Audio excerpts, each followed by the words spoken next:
Welcome to the Sports Card Lessons Podcast. I'm your host, Big Ken. Whether you're watching on YouTube or listening on a streaming service, please like, subscribe, and hit that notification bell. You'll be notified whenever I drop any new content. Welcome. Thanks for being here. As promised, bringing back friend of the show, my man Brad from Outlaws Sports Cards. This is Brad, four, how right? you doing? This is the fourth visit now. We counting? This is four.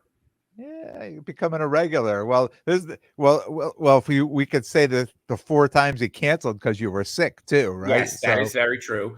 But I mean, last time I saw you, the Chiefs were about to win the Super Bowl, yeah, and they did. The Rangers were playing very well, and they just clinched the President's Trophy.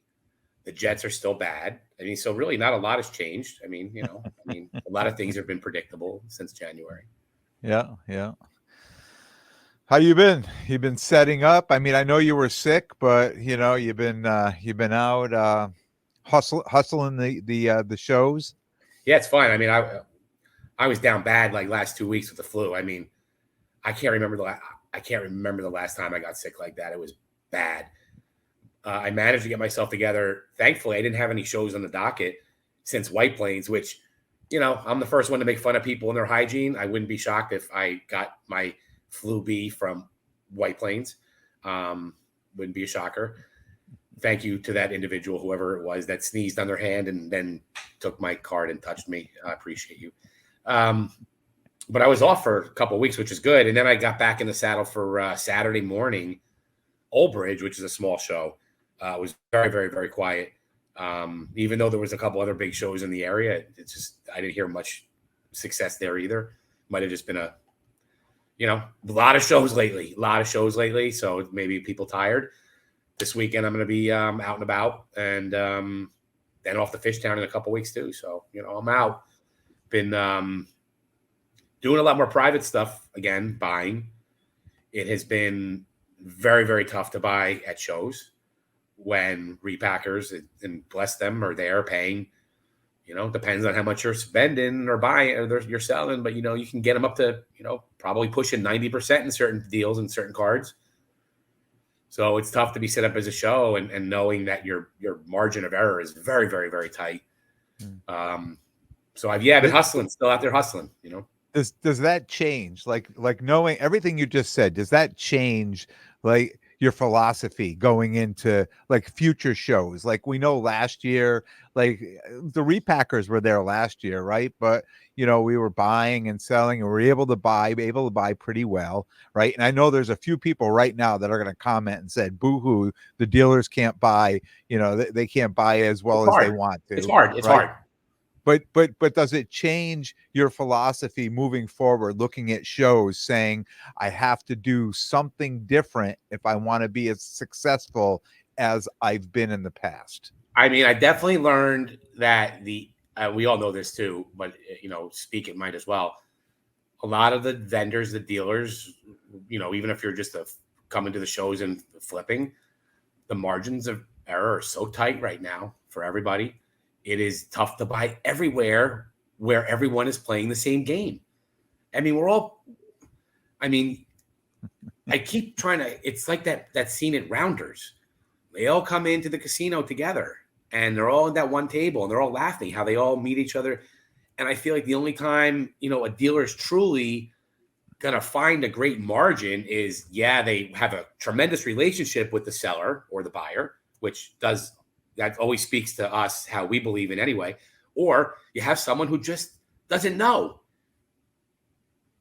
And, if you're going to depend your card business on hoping someone wants to pay over comps or just at comps, I mean, that's a really bad business model. And if you're thinking that collectors are going to just show up and buy your $1,000 card right now, they're not. And that's the number one big thing I'm seeing. Again, we all know it. Expensive cards just, they're just going to sit there and they're going to rot for a while. And people are taking hits on them. They're like, I just need the money, right? So all of a sudden, a card that has been sitting at $4,000, $4,500, and all of a sudden somebody sells one at $2,800, right, publicly on eBay or something like that. Now all of a sudden, everybody just assumes now that card is only worth 28, even though there's only one sale there. Like people think hot potato. Every comp. the next comp, it gets you. Yeah. It gets you every Do you, time. I mean, do you find it funny? Like when we look at comps, do you find it funny that nobody is going to pay comps on a card? They want to be under comps on a card, but they want to make sure somebody else has paid that money first, right? So if you have a card that really doesn't have any comps on it, say it's a very low pop or something like that, and you look it up and there's no value on it, but somebody's asking, they have a price on that card, right? People, like, all of a sudden they want to go to the rock bottom, or they want to walk away. Like, nobody wants to buy that card because one hasn't publicly sold in a while, and it's hard for us to move it. It's going to be hard for them to move it, right? But it's somebody has to have bought that card at that price before it's okay for somebody else to buy that card at that price.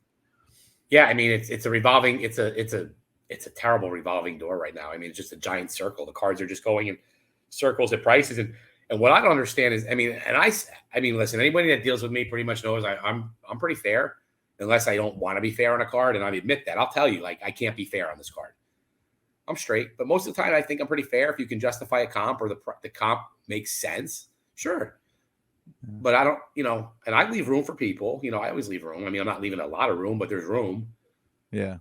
But Leave a little meat on the bone. a little bit. But, like, I mean, Ken, like, there's not a lot of people doing that either, And so, like, where are these? If you're buying them from me at 0.8, where are you taking that card? Unless you're going to go find another repacker that's going to pay a little bit more. But, like, I mean, that's a lot of work. Yeah.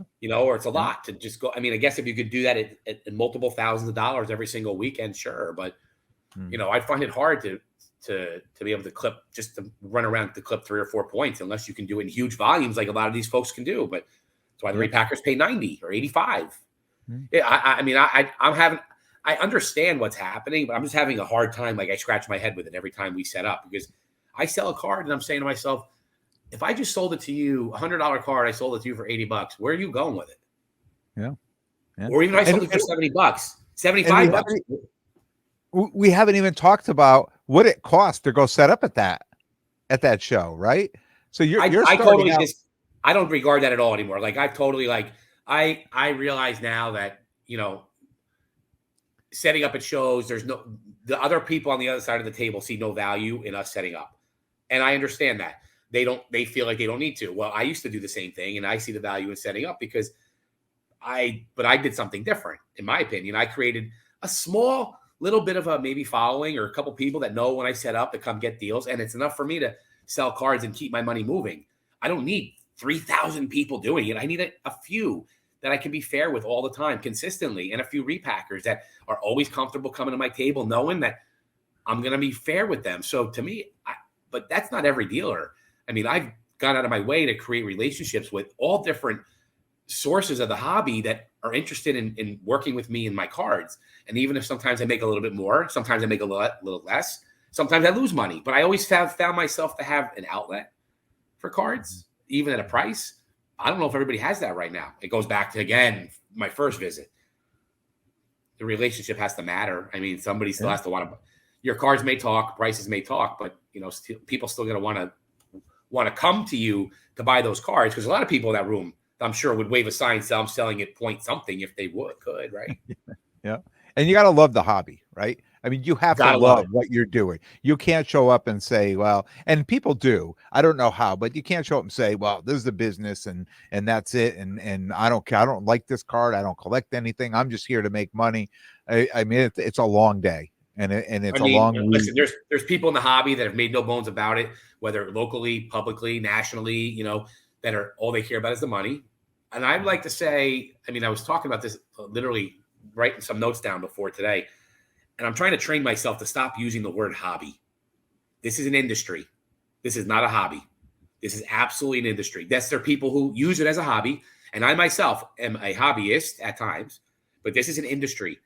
And the card part of it is a small part of it, but it is a card industry, and it is all about the business. And, the best bit, as this becomes more and more business and more industry, those relationships and connections will matter more.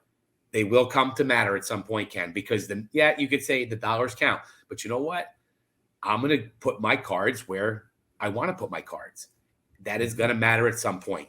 It's got to matter for the people that really want to stay in business in the industry, not just say they're card dealers. Because I'm pretty much willing to bet that if we all took note of how we perform on a show-to-show basis and the returns we get on our actual cards, and we had to be honest, a lot of dealers are just getting completely clobbered every single weekend.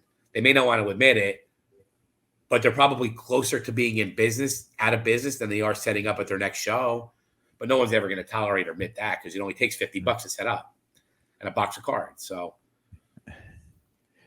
with that being said, who do you think is having the most success in the hobby right now?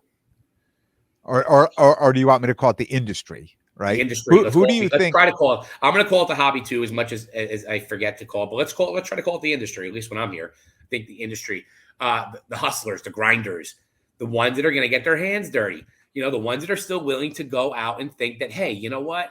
So let's not knock repackers for having access to all these cards. They've worked very hard to put their name, their model, their brand, their success, and their money all over the street.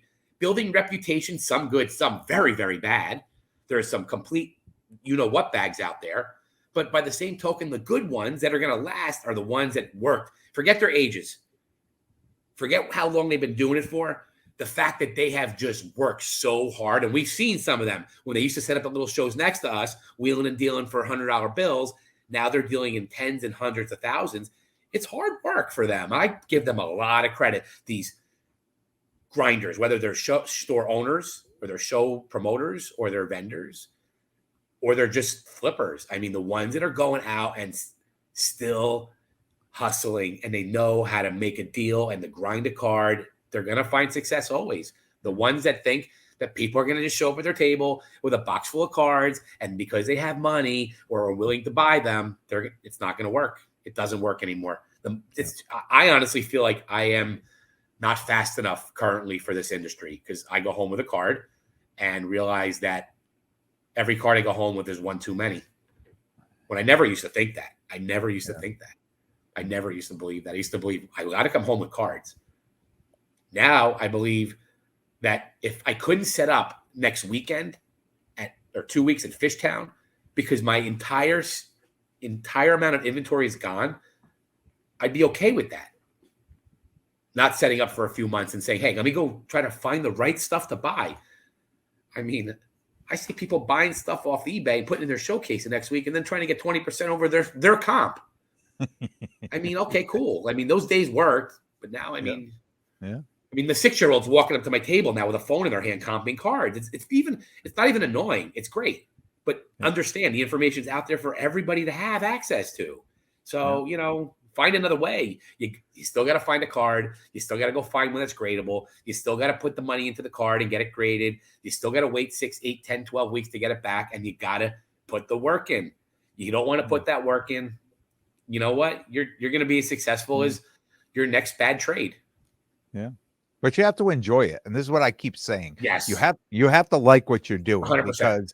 because you may end up getting kicked a lot more than you're going to get patted, right? I mean, it's the nature of the hobby that especially I've enjoyed talking about the hobby more, the industry more than I've enjoyed actually buying and selling lately, because the difficulty in buying I'm not complaining. I have no complaints about it. I actually find when I find stuff to buy like a huge W for me, because I know I just found something that nobody else Friday night, Saturday, and Sunday was going to find. And I'm proud of it. I am happy to find a card for $1 that's worth $20 still. I still love doing it. But, you know, you still got to be able to replicate that effort all the time. You can't go to a card show and expect, you know, someone is going to be willing to sell you cards at 0.8 or 0.7 or you're going to get over on someone. If that's your expectation, then you don't see me at I go to shows I like to hang out. You don't see me at shows not set up and trying to really buy anything. It's too hard. I think, though, I think the person walking the show, and I'm really starting to believe this, has the leg up.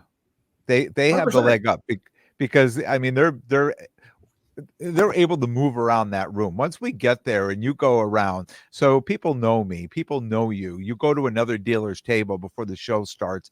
They probably don't want. They're not going to give you a very good deal, right? Because they're thinking you're going to take it and you're going to go drop it in your case. Why? And I've said this a ton of times. Why should I let him get or her get the profit when I can get the profit? We're here in the same room, so they're really not going to sell it to you. So now you're stuck at your table when the show starts, right? And then you've got other people going around and you see it. You these hustlers, you see them at the show.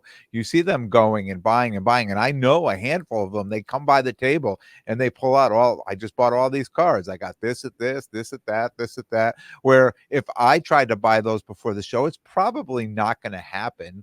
Right. So and I know a lot of people try to flip those cards at the show, but more people that I know now are just taking those cards out of the show. They're going up on eBay or they're going up on these other Sure. auction sites, right? Or they're sending them, just taking these cards and sending them off to consignment. Like they're It's not even possible. worried about, trying to buy it here and go over there and flip the card, which people are doing at the shows, and they're doing Sure. it, they're doing a great job of it. But the majority of people on those cards are taking those cards with them. They're leaving and they're going online. They're being sold online and then they're being brought back to the shows somewhere else. But I mean, that for me, I don't really like, honestly, I don't care what they do. I mean, they can take the cards and they can, throw them in the air. They can shove them, what, I don't care. I mean, I find myself like, you get to know the faces. If the people are, you can tell. I mean, listen, I go to Old Bridge and I hope he's listening. He comes at Saturday Old Bridge show every time. I think this past Saturday, it might have been 25 people that came through, but he came through with his daughter. He's a collector. He's a collector, 100% a collector. I sell to him less. He comes back every show. He spends a couple bucks with me every show. There's 10 vendors, 12 vendors in the room. I don't know how much he brings. It's none of my business. I don't care. I don't ask. He's a super nice guy. His super daughter is awesome, loves digging through my cards.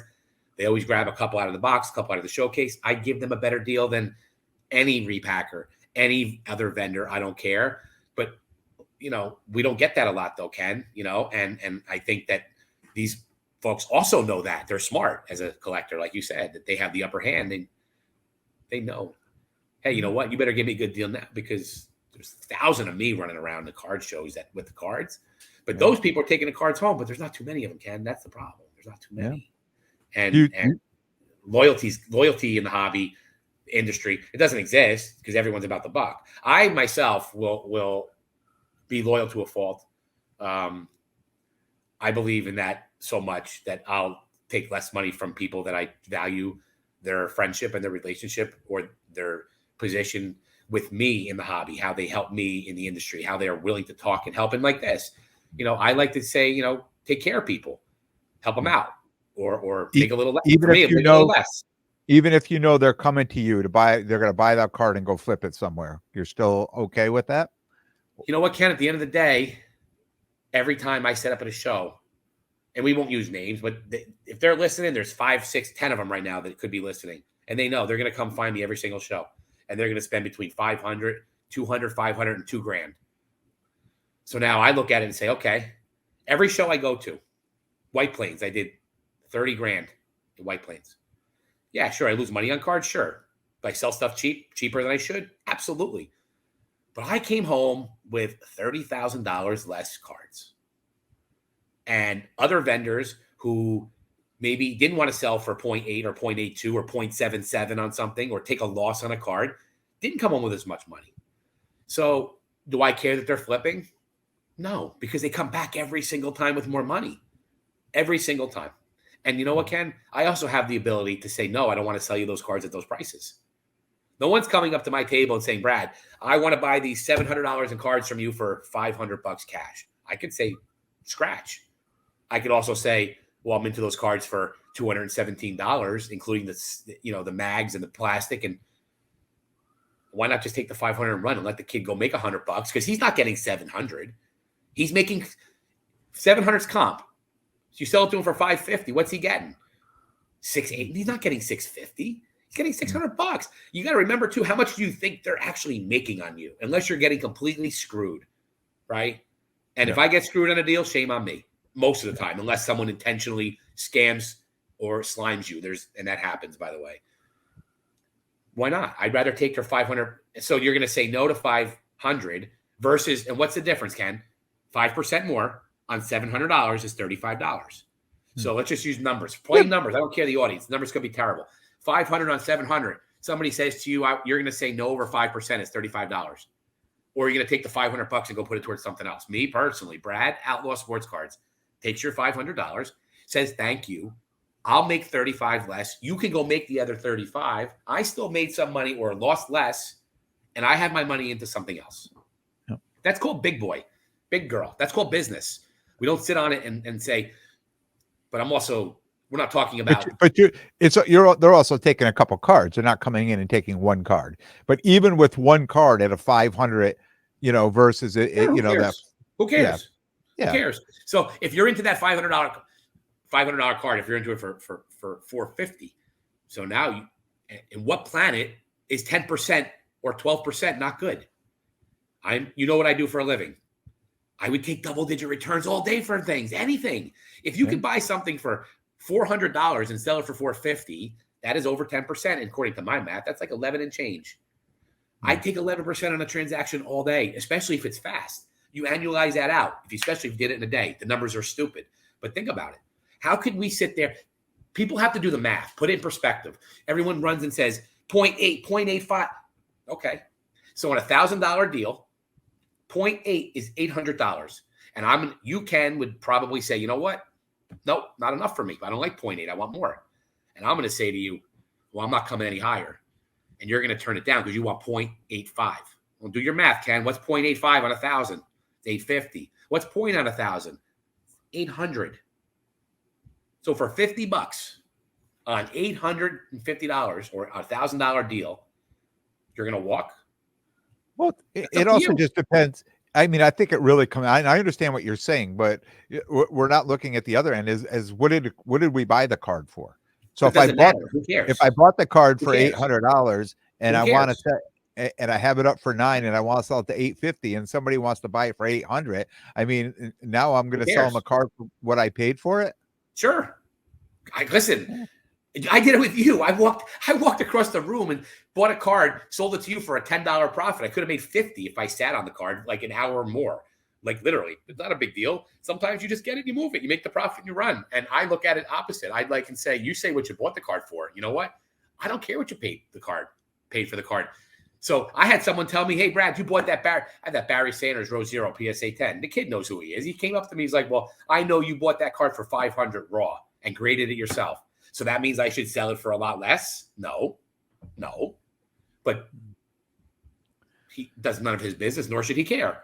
But it doesn't matter if I also pay $3,000 to want to sell for. The comps are the comps. The numbers never lie. You want to hold out for $900 on a card because you paid, or you want to hold out for $800 because you paid $800. I mean, if I've had that card for more than a couple weeks and I was not wanting to own it anymore, I would take the next great offer that came in at $800 or higher. But that's me. I'm okay with not making money on a card. I'm okay with losing money on a card. Sometimes you make a mistake. How many times you bought a card and got home at the show and be like, oh boy. Happens all the time, Ken. I mean, I'm stuck with $5,000, $6,000 single cards, $4, $5, $6,000. You bought it, think it was a great idea, and you go home and you go, yeah, a year later, we're still going. Why did I buy that? Yeah. But part of the game. And when a great deal shows up to your table, right? All of a sudden you question the crap out of it. You're like, wait a minute, something's got to be wrong here.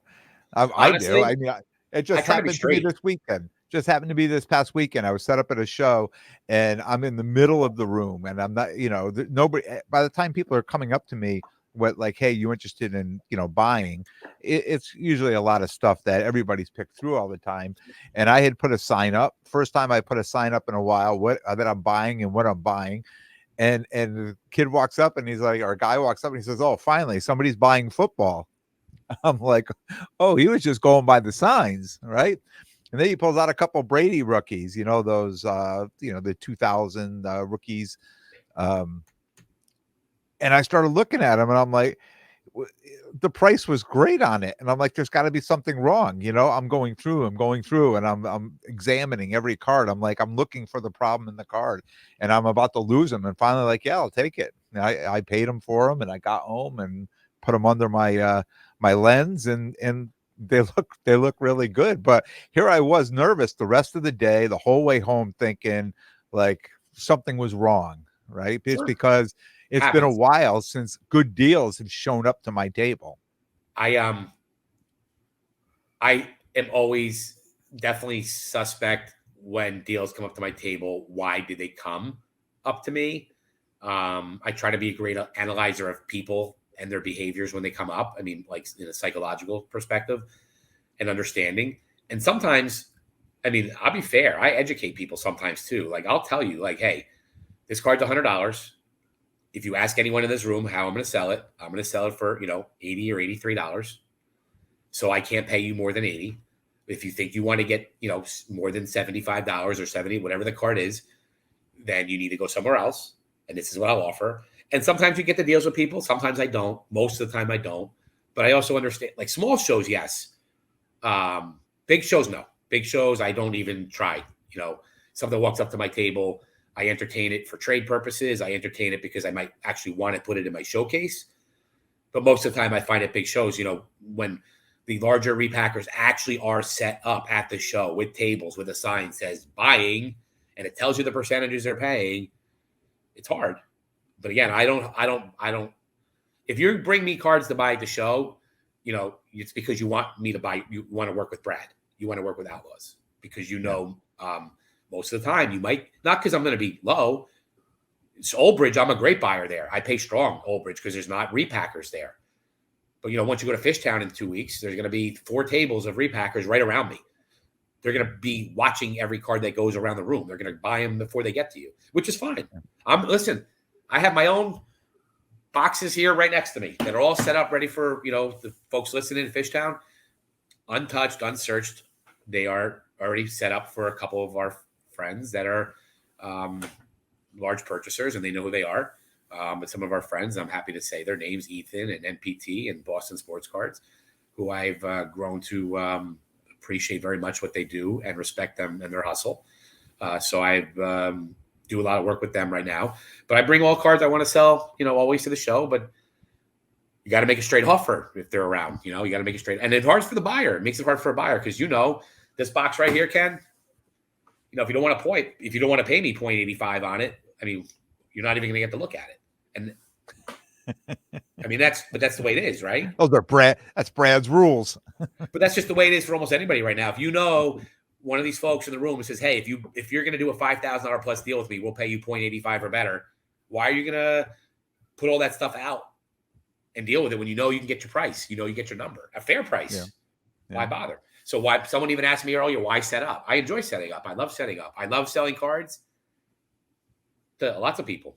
I just like to know that we have our Rutgers tuition payments covered in part through the things I bring on the side. We want to ensure our success is what we'd like to do.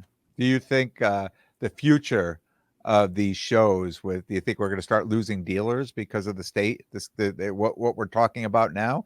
Do you think, dealers are going to be just like, oh, why am I going to pay for the table and do all that? I'll just start walking, and stop setting up.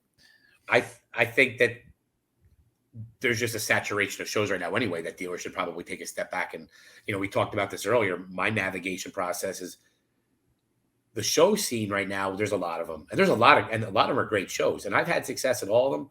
So I would love to vouch for every show and say that they're all great, but sometimes I don't know if they're great or I'm lucky or it's just my pricing and inventory. But I think that, the big elephant in the room now is the big Fanatic show in August, at the Javits Center, which everyone's talking about. But do people actually think that the card industry is a big part of what Fanatics is going to do? I think it's like this big. Yeah. I think is that the same weekend as East Coast? Yeah. I mean, everyone complaining back. Oh, listen, if you're buying and selling cards, you're not going to that Fanatics thing. No one that buys and sells cards, unless they want to go to the experience. I'm not talking about not going, but if you really want to buy and sell cards, and that's your thing, you're not going to that show to do that. You're going to that show for the hobby, for the experience, for the $90,000 meet and greets of players and that stuff. But that's way bigger than sports cards. This is like way bigger. This is way, way bigger. I think people need to understand that this is not, I don't think this is at all a conflict. This is not at all competition. I think if you're buying and selling cards, you're not going anywhere like that. Mm-hmm. So I also believe with all the shows though, the shows are never going to stop because it's become a source of income for people, a profit source, or people trying to generate their own business and set up at shows. But I think you got to be selective. And even a bigger business is being the promoter, right? Yeah, you got to, and you're starting to see promoters now, more autograph signers, more attendees, more things going on that are interesting here. I'd say at some point you got to look back and say, as a vendor, I mean, you choose your destiny where you want to set up. You have to not just because someone says to you, hey, there's a show this weekend, that doesn't mean you got to go set up.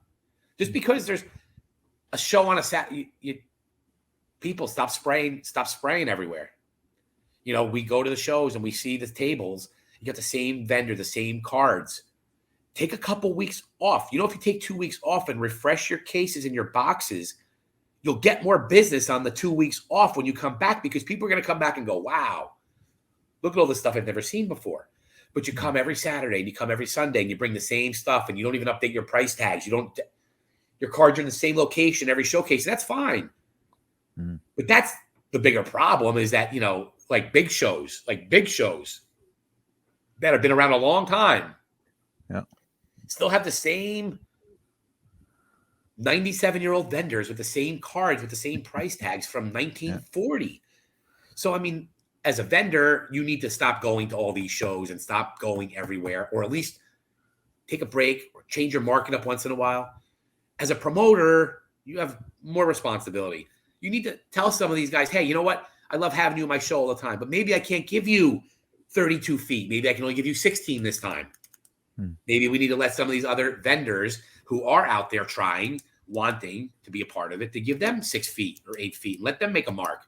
Let that open. I think that change needs to happen. I also think promoters need to do a better job of locking out the scumbags.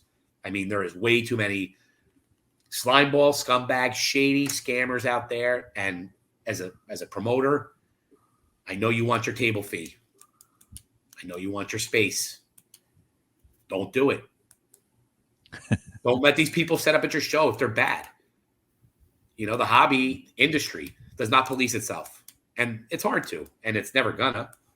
But as a customer, as a buyer, as a seller, as a vendor, as a promoter, you have responsibility to, if you went to the local pizzeria, Ken, around the block from you, and you got home and you found the worst thing that you could find in your pizza, whatever that would be. I'm not going to say it on here because you can use your own imagination. Someone might be driving, listening. Whatever the grossest thing you could think of that would be in that pizza. Now, you could go on Yelp and you can leave a review. But what's the most important thing you're never going to do, Ken? You're never going to go back. Never going back. We don't have that in the sports card world. We don't care. We don't even know. We know people by their Instagram and maybe their corny little backpack they carry around, or their hat they wear, or, something they've done. But we don't have that ability in the industry to avoid that stuff. But because people have the card or the money, we don't care. But why? If I did what to your pizza, you ain't coming back. But if I messed with you and your cards and your money, you're going to keep coming back. You're going to keep letting me set up at your show. You should say no. You know what? If you give bad experiences to people, you shouldn't be allowed in. If you overprice your cards and you don't want to be reasonable, why do you want them set up? If you know these people are slippery, slimy, scummy, why do you want them there? But that's on all of us, right? I mean, if I was a show promoter, I think I understand what you're saying, but when with people who are just generally trying to rip other people off. Well, we know they're out there. I think most promoters, like I know a couple of them, and somebody, I was talking to one this weekend about a show, and somebody was asking if there were still tables available, and he said right to me, look, if you vouch for this person, I'll get them on a waiting list and I will try to get them in. But it really comes on you because the promoter's like, I don't know this person, and I'd Right. rather Good. put somebody at that Good for table them. that I know. Good for, But you know what, Ken? Good for them. That's the way but it should be. when it comes to the prices of cards, I mean, I think we're all guilty of overpricing, and especially the way the market is out there. Sure. I'm not going to overprice singles, 5, 2, 5, 10, 15, $20. I'm not going to overprice those cards. But if I've got a $3,000 or a $4,000 card that I'm into for $3,000 or $4,000, until I'm ready to liquidate, I'm going to put that price on that Well, card. sure. I mean, we all have Hope, cards we have overpriced. I mean, I have a Patrick Mahomes card. I have 50% over comp, so I don't want to sell it. But that's a big difference between yeah, that. yeah. And I overprice cards because if you underprice your sticker price, no one's going to tell you the other way. But I use my sticker prices for me. I put them on the back. I know people, if you don't put the sticker where I can see them, I don't want to shop. Good. That's fine. You have to talk to That's me to buy me. my cards That anyway. that's So if me. you I'm in want a to buy my hurry. cards, you have to actually ask me how much they cost, where I will go and look and tell you. If you don't want to ask me how much my card costs, because you're just not going to get to buy, which is fine. I believe in that little combo. But anyway, I price my card high, and I'll tell them, just check the comps. But I tell people that I have it at 100, check the comps, because that to me is my signal to you is I'll work with you. But if I say my card's $100 and comps are 60, and I come back and there's a right way and a wrong way. I've now learned to do this or not do it. Polite way, however you want to do it. And you want to approach this other vendor and maybe let them know you'd like to be interested in the card, but not where they're at. I'm okay with that. I'm okay with that. I'm okay if you tell me, hey, Brad, last comp was 60. Would you be willing to work with me on it? You know what I would do? I would do 50. And I have it at 100. Yeah, sure, I'd do 50. Could you do 45? Maybe. You never know. But I'm willing to talk about it versus overpriced, meaning, 100. Last comp was 60. It's still 100. Yeah. I mean, See, I'm the opposite of that. I go up to somebody's table, and if they have a price of $150, I say on a card, and I look it up, and the last one $60 or $70, I'm not even gonna ask you. I'm not But even I gonna ask, talk to you about it. I'll say to them, I'll say, like, can you work with me on the card? And some people say, they'll tell you, oh, no, whatever, I'm high. Or, yeah, sure. Like me, if you said, oh, will you work with me? I'll say, yeah, sure. Hey, pick out a couple of things. I'll make you a deal. To me, I look at price tags as a way to keep myself from, it's a little personal thing, that just to know that, like, there's so much going on in the show and there's so many things. And I know that I took the time at least to look that card up at some point the night before, the week before, and get an idea versus because it's happened to me, not being properly prepared and then getting screwed with someone showing you something, or you look at something up, you miss something in the heat of the action, blame yourself, blame the other person, blame technology. Doesn't matter. You have to trust in more of your ability. So I'm willing to put overprice on a card and say, hey, Ken, I'll work with you on this card. Or, hey, Ken, I'm high on this for a reason. But that's Brad Outlaw Sports Cards. You come to me, I'm going to be straight with you. And if I tell you the price is $80, show me something better. Hey, but I also might tell you $80 and I'm firm. Most of the time I don't. I want to sell my cards, Ken. I mean, maybe I'm a good guest for you because I don't want to hold cards anymore. I used to, but when I set up as a dealer, I mean, I'm not a museum. Yeah. I want to get rid of my cards. I want the money. I want to do other things. I'm taking my family to Aruba in June. I got kids in college. There's other things in life I'd rather do than hold on to a lot of cardboard. But that's Brad. Not everybody is in the same position. But, I would also tell people, if you really are trying to make a full-time living out of this, God bless you, number one. Number two, good luck. But three, if you are not going to get your fingernails dirty, don't bother. Just don't bother. I don't care how old you are listening. If you're 9 years old, you're 90 years old listening. If you're not going to come and get your hands dirty, or you're not going to come to my table and have a conversation, or go to Ken's table and get a chance to get to know what he's all about when he sells you the cards, you're not going to get the deals. Yeah. You're not getting the deals, not going to get them. No. And I think one of the most important things is, and, I talk to a lot of people, even some guests that come on, and there's, certain things people just don't want to talk about when they come on. But I think one of the most important things is, and the thing I hear a lot, the people that are very successful, is every card they buy, they already know it's sold, because they've got an outlet for these cards. So when they're set up at these shows and people are coming in and they're looking at prices, they know what their outlet is going to pay for this card, or before going to the show, where whoever's going to take these cards off their hands says, I'm looking for Mahomes, I'm looking for Burrow, Herbert, whatever you got, whatever you can get, this is the percentage I'm paying. So they're okay. They don't even have to think. And I see people that buying these cards, and they never go in their case, right? They go in a little box or a little bag behind the table, and you never see them again. So to me, I mean, if you're doing this, full time, and you're doing this to really earn an income, I think that is where you need to be. That is the way of the industry for you, Mr. Brad. But It's that's the way to do it. What I'm doing, I'm out to have fun, me right? too. I'm out to enjoy myself. I'm out to see the people, talk, be a people person. And you see, when I post my stuff up, the stuff that I pick up coming home, and I don't talk about it as much because I get dinged a lot on the podcast, but my Trinity Rodmans, my Sophia Smiths, my WNB, I'm picking a couple of these cards up every weekend, and I'm filling up my hobby, and that's what it's paying for, right? Sure. I'm doing to enjoy it. But I know there's people that really, really rely on this. They rely on this industry. They rely on this income, and they've put themselves in a position that it works for them. But I don't think we all can't be in that. We all can't. I don't even know if it's a way to earn your way into that position, or people just, You got to they're get your hands dirty. You got to get your hands dirty, Ken. I mean, again, it goes back to it. You got to go out.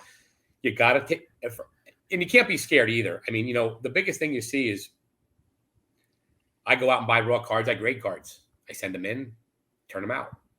Yeah. I take my own come ups. I make my come ups.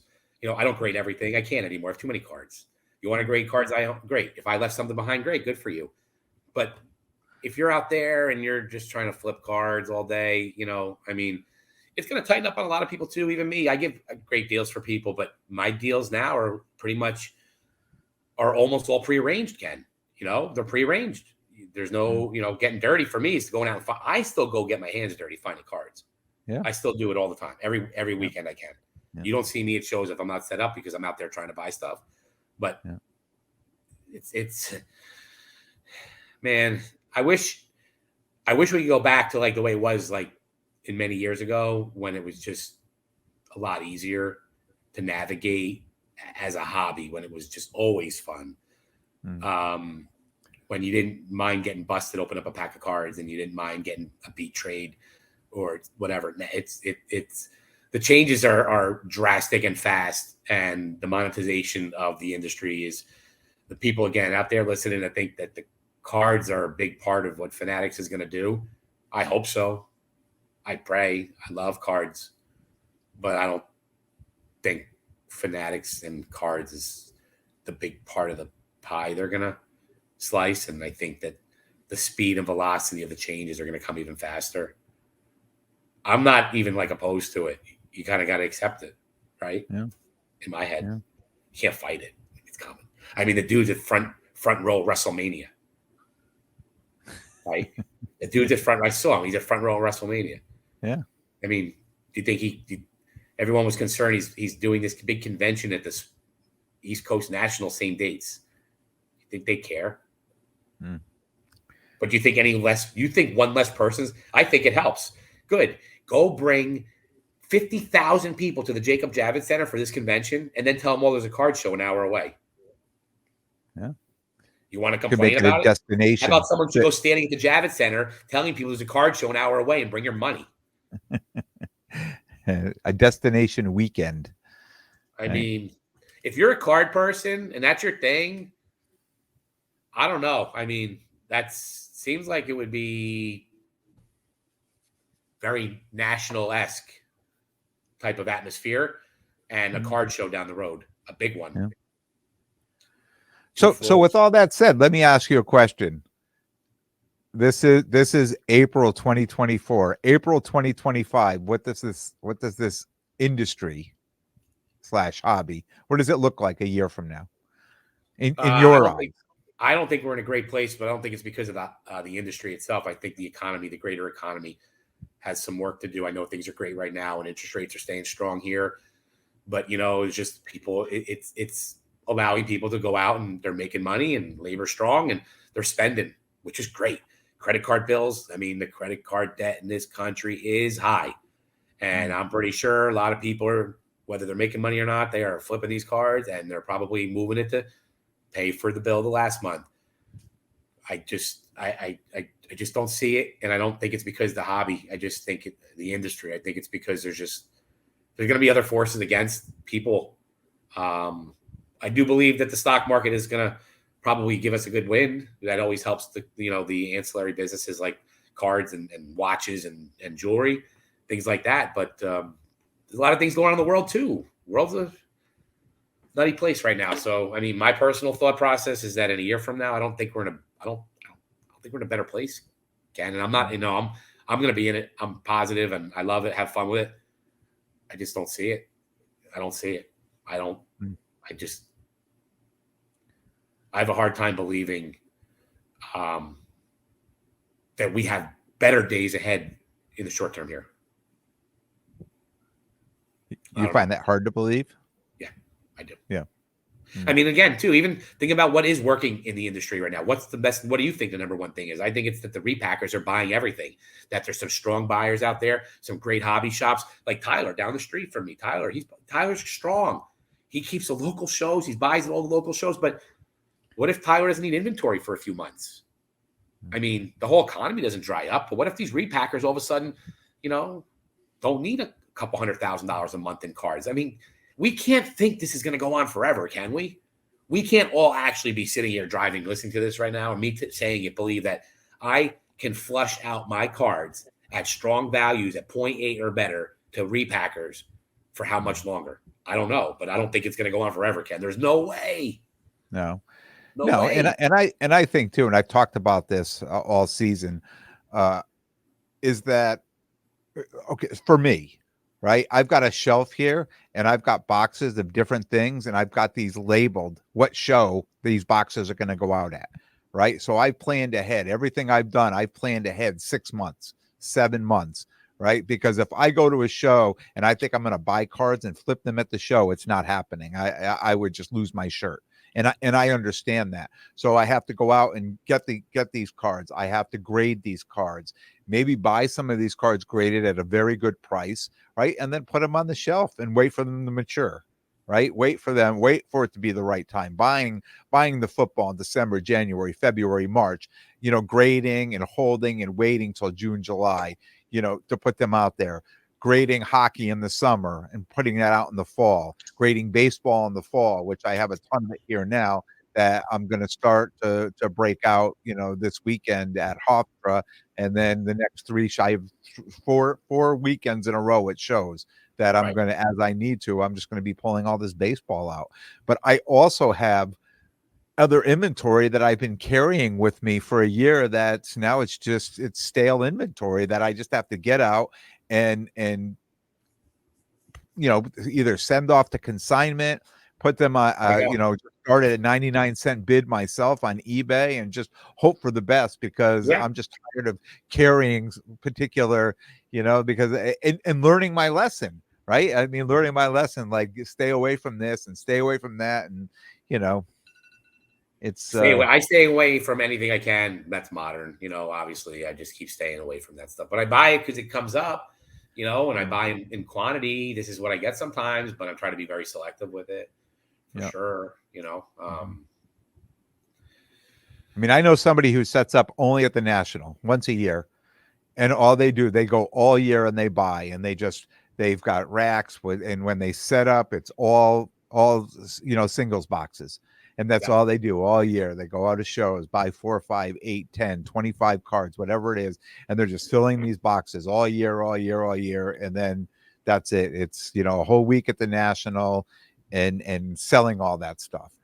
And knowing that works for them is how I started thinking, I just need to start buying and holding and waiting for things to mature before I put them back out, because that's the only way I'm going to make a profit on these things. Yeah, I agree. I mean, I've taken on my approach recently too. The one thing I would say that I've done myself is I've added, I don't know the right term, but I almost like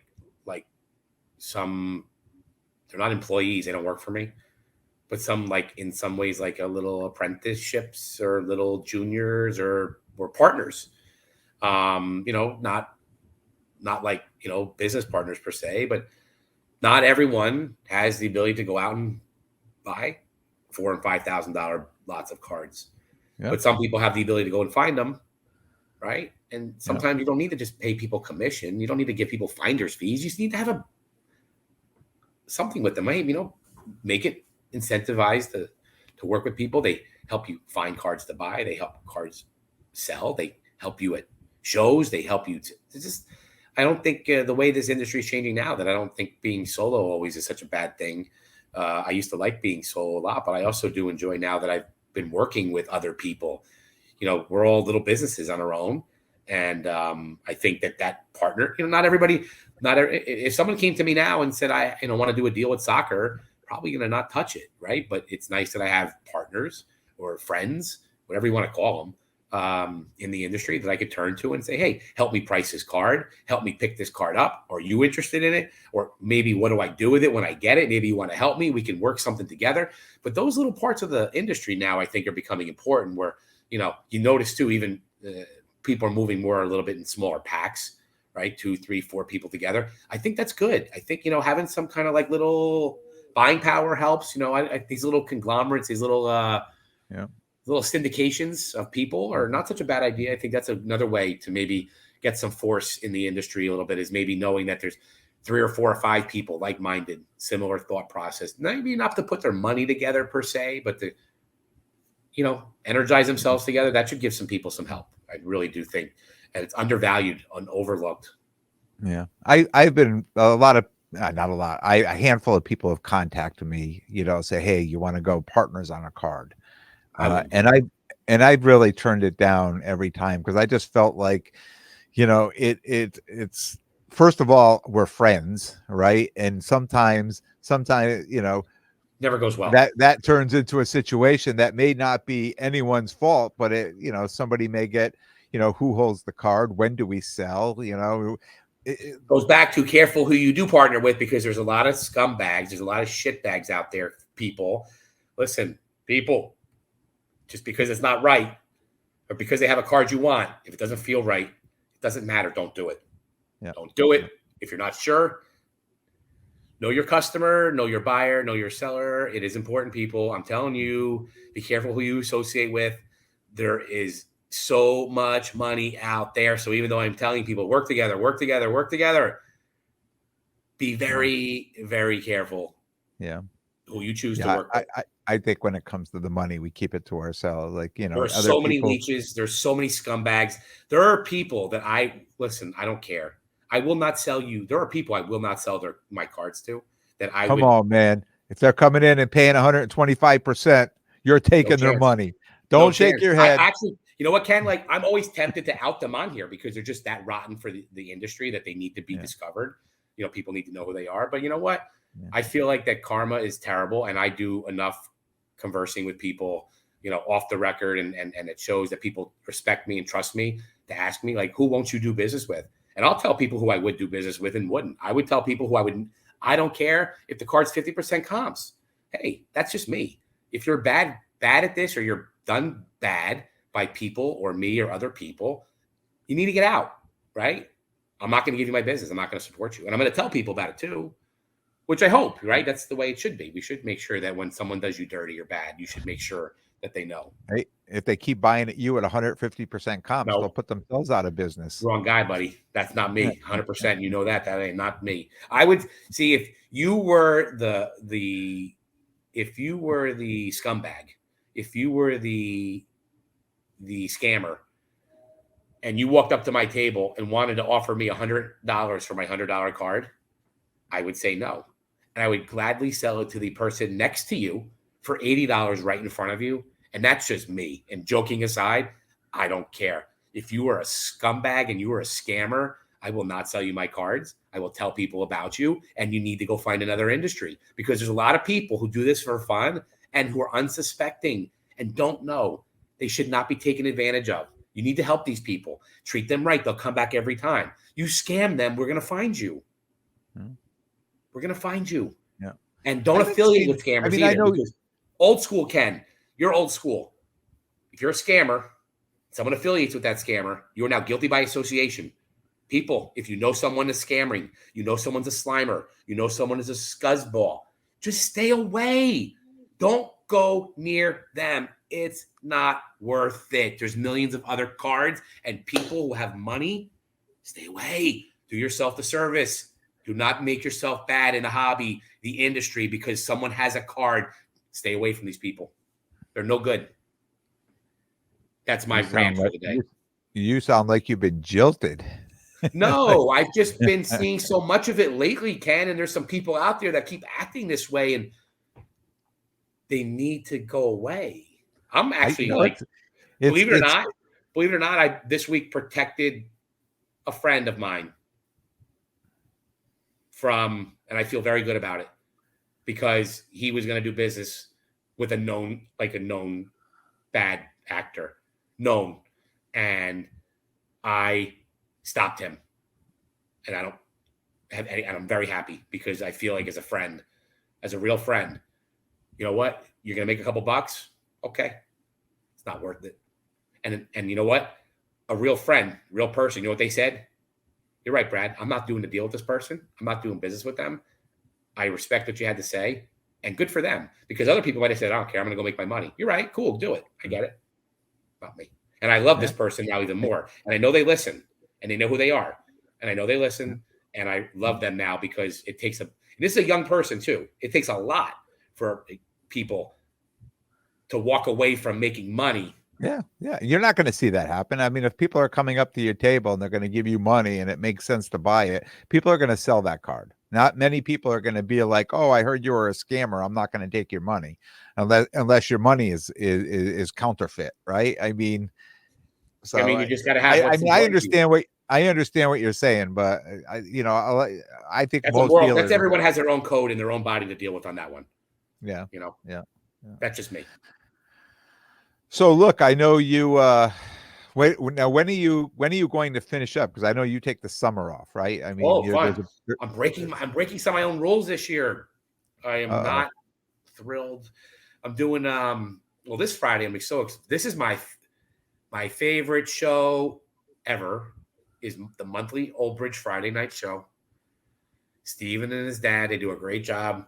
I love that show on Friday nights. It is, I mean, Garfield is amazing every 2 weeks in Garfield. That's one of the, to me, longest running standing shows, period. Everybody loves Garfield.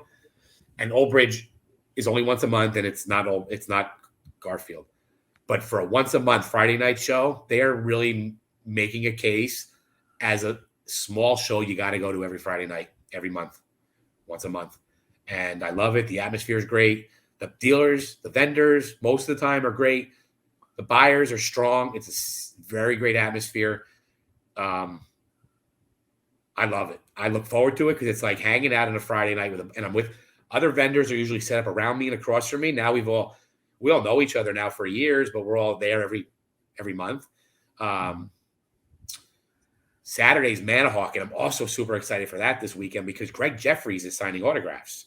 Another tiny, small show way down in Manahawk in New Jersey, but he played for the Mets and the Phillies. And it's a tiny show, but man, I expect it to be a really, really good show with Greg Jeffries signing. And then we got Fishtown. But then in May, was supposed to be my last show, that Friday night Old Bridge. But then our friends at the Cardboard Carnival decided to put a show on in January. I think it's the 23rd. And right now, January. I'm sorry, June. June 23rd. I think it's June 23rd. June something anyway. I don't think it's public yet. I know the list went out to the vendors to come back, and I wasn't going to do it because I don't want to go do a show in the summer. But man, that show's so good. They do such a great job, those guys, the Carnival guys. I can't miss it. I'd give up a Sunday in the summer. I can't miss it. That is going to be a quarterly show in New Jersey. Wherever they hold it will be to reckon with for a very long time because it's a good group of guys. They're all a little younger. They're all work. They all get their hands dirty. They're all super great dudes, and they know what it takes. I absolutely feel like I need to give up a Sunday to support them, to be honest with you, Ken. Mm-hmm. Great show. If anybody's out there looking to set up at a show and you have not set up at shows, you don't do them often, go check out the Cardboard Carnival. It'll be in Montville in June. Get on that list. If you're looking for a Friday night show, try to get to Old Bridge. Go there with a couple bucks in your pocket. You will find a box to dig in. You'll find someone selling cards, and you probably, if you're overage, should have a hot dog and a beer.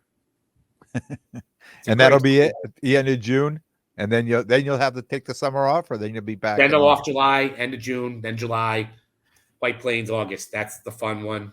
And then we're gonna see. No national. No, I don't do the national. Everyone keeps asking for me to go. I think November.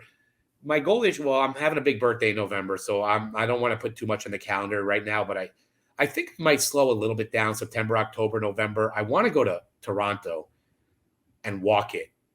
As a hockey card guy, I just want to go. I know the next big one's in November. Yep. But I also see maybe it might be time for me to, maybe at the end of the summer to kind of step back and try to regroup the inventory where I want to be with it before I push forward, because I don't, like I'm saying now, I might find time to buy. It might be time to maybe not set up in September and October, make a big push on something. But if I believe what I said earlier, I'm going to be trying to run out of inventory sooner than later. So we'll see. All right, man. Well, thanks for coming on again. Appreciate it. I'm going to miss you this weekend at Hofstra. Hofstra, I know. You always miss me. You love having me at Hofstra. I'll be so to anybody out there, if you're going to be at Hofstra this weekend, I'll be there Saturday, Sunday. Look me up. Don't come looking for Brad. He won't be there. Come to Old Bridge and Manahawkin. You find me there. Come to, if anybody wants to have a good time, if I have a good show on Saturday, I will definitely be hitting the blackjack table at Rivers. And I'm usually like a pretty good time, have fun. See, if you would have told me about that earlier, I'd have come down there, because I like to partake in the blackjack tables. Come down anyway, Ken. You probably do well there. Yeah, well, I'm already booked. I've already booked the spot for this weekend. So. Oh yeah, that's right. You're going to be in Hofstra. You're going to be with John. Yeah. You with John? You with John? Yeah, with John. Big John. Yeah. John. I probably got your table. See, that's why one opened up. I took myself off the docket a while ago for that. I just didn't want to do it. Too much. Yeah. I will say, hopefully the next time we speak, the Rangers are breaking the 15-year drought of a team that's won the President's Cup and the Stanley Cup in the same year. It is not normal for this to happen. So as a huge Rangers fan, I am not happy that they won the President's Cup this year with 114 points, because there has not been since 2000. It was the Bruins 13, 15 years ago. Yeah. They did it. Last year, I think the Bruins won the President's Cup, and if we all remember, they got booted in the first round. So, come on, man! You sound like a Jets fan. You're all hopeful for the year, and then the next time we'll go on, you'll be like, "Listen, I already placed my over/under bet on 5 plays for Aaron Rodgers this year. I'm going over 5." All right, kid. Well, we're gonna get you back on again for sure. I want to thank everyone for tuning in. And if you like what you hear, please definitely subscribe. And most importantly, tell a friend and spread the word. And until next time, take care of yourselves and everyone around you. Thanks, Brad.